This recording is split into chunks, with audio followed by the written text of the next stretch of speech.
Morning. We're on day 10. Read through Course in Miracles with me. And this is verse 35, which we started yesterday. And I was trying to make this into a short, but this is a very long verse with a lot of stuff in it. So we're going to do this video and it'll be a little bit longer. Miracles are the way in which minds that serve Christ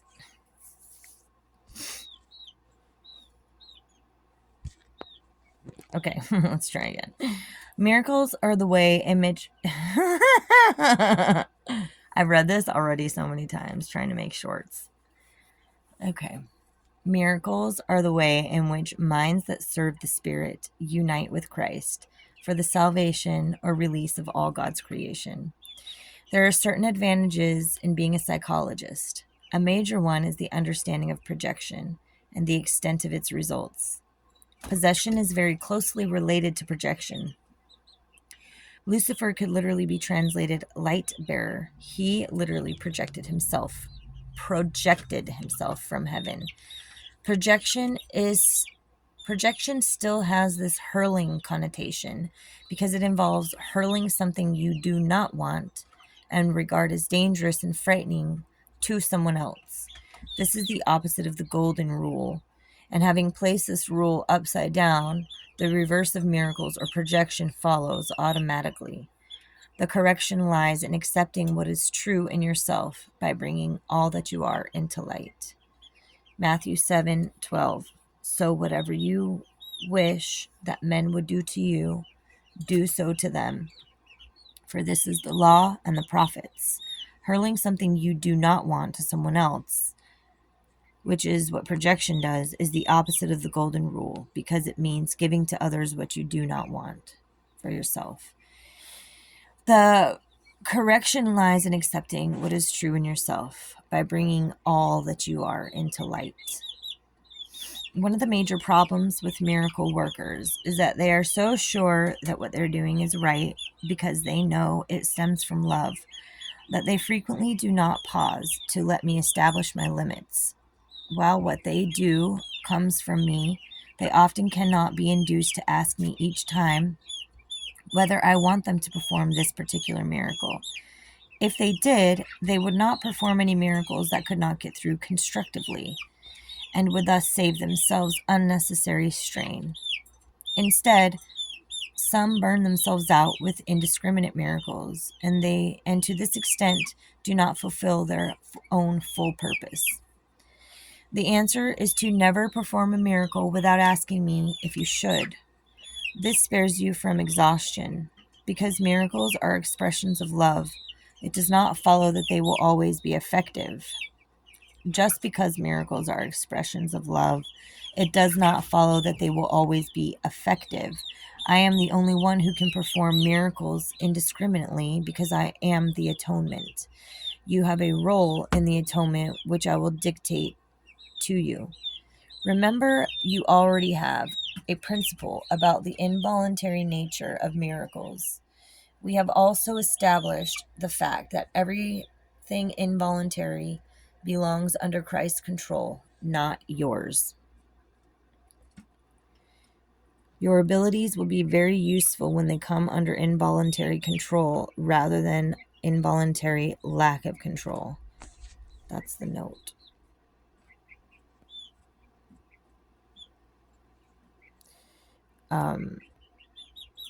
Following the right involuntary guide will enable you to recognize both physical and spiritual dangers and will provide the means of avoiding each of them in the most efficient way. We read through that in verse 24 a while back. Therefore, when you say, if you want me to, I will, please add, and if you don't want me to, I won't. We're coming back to that. And it's actually making more sense now. This is the right use of inhibition. There has to be some control over learning for channeling purposes. Okay. Under Christ's control, miracles replenish the doer as well as the receiver.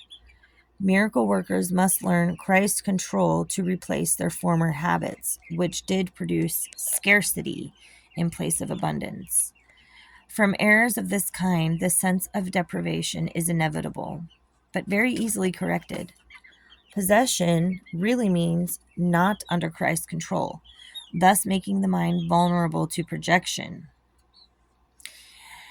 The idea of earthbound entities entering into bodies really refers to being taken over by your own earthbound thoughts. This is demon possession.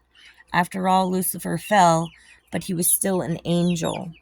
He is thus the symbol for humanity. Atonement is the knowledge that the belief that angels can fall is false. It is true that mind can make projections as well as miracles, but it is not true that projections are real. This is getting really good, into really good stuff for daily life as a human. The note here says the particular projection referred to here is projecting oneself from heaven as Lucifer did. That projection, in other words, was no more real than any other psychological projection. Any psychologist should understand this. This is what is meant by the truth shall set you free. Referring to John 8:32, and ye shall know the truth, and the truth shall set you free. And ye shall know the truth, and the truth shall set you free. It just feels so good to understand that.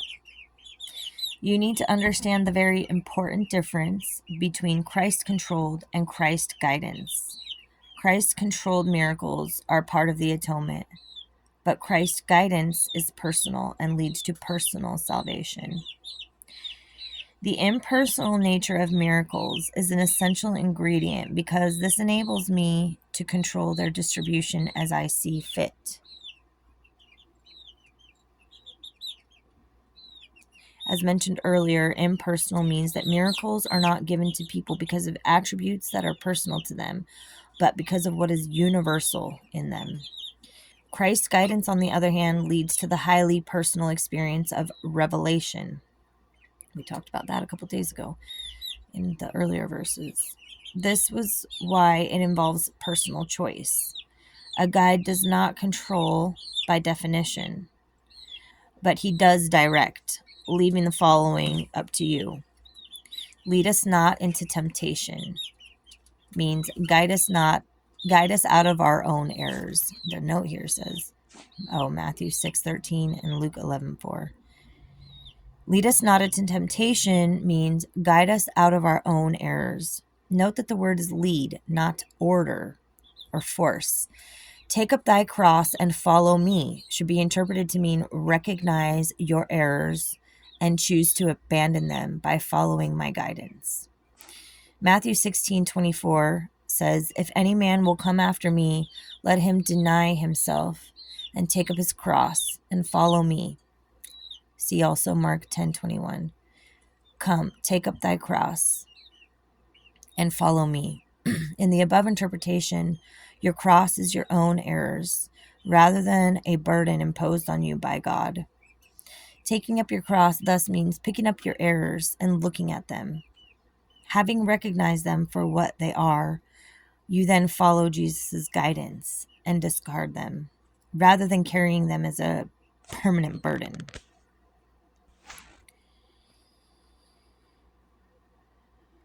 Okay. When you are afraid of possession, you need only remember that error cannot really threaten the truth, which always can withstand its assaults. Only the error is really vulnerable. Only the error is really vulnerable. You can almost also understand that as the ego is what's vulnerable. Your false ego, what you falsely believe about yourself.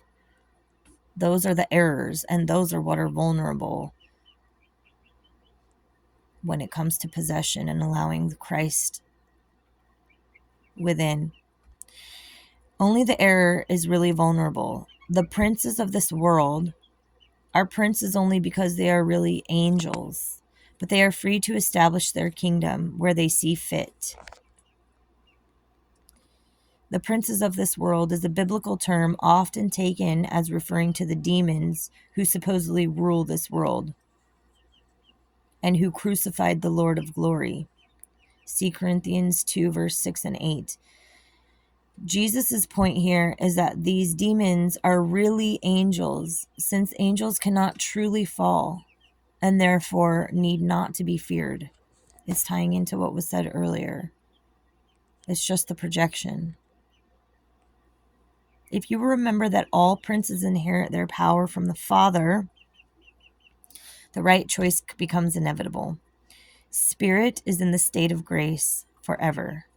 Your reality is only your spirit. Therefore, you are in the state of grace forever.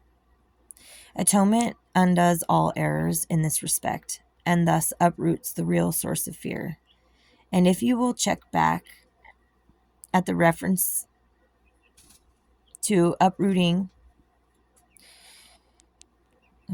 atonement undoes all errors in this respect, and thus uproots the real source of fear. There's a note that says, based on the preceding paragraph, the real source of fear seems to be the belief that our reality is vulnerable to any form of error, including the actions of fallen angels. When we realize that our reality forever exists in a changeless state of grace, then the source of fear is gone, and fear becomes impossible. If you will check back at the reference to uprooting, you will understand it better in this context. So it was verse 26. It is more of a reaction formation against a pull in which you recognize is so intense that you are afraid. You think you'll be uprooted. How can you understand the concept of uprooting better in this context? Apparently, because you now can see that what is uprooted is not you, but your belief that you are in any way vulnerable. Again, I like to say that reminds me of what can be uprooted is just your false ego. And there's a lot of fear in the mind about that, a false fear. It's projection. Whenever God's reassurances are experienced as a threat, it is always because you are defending your misplaced and misdirected love and loyalty. That is what projection always involves. Casting spells merely means affirming error, and error is lack of love. When a person projects this lovelessness onto others, he does imprison them, but only to the extent that he reinforces errors they have already made. These distortions make them vulnerable to the curse of others, since they have already cursed themselves. The miracle worker can only bless them, and this undoes the curse and frees the soul from prison. This was a really long one. Thank you for sticking it out with me. I pray that our hearts are open and our minds receive the messages and the wisdom that's in these words. Thank you for being here. I love you. I'll see you tomorrow.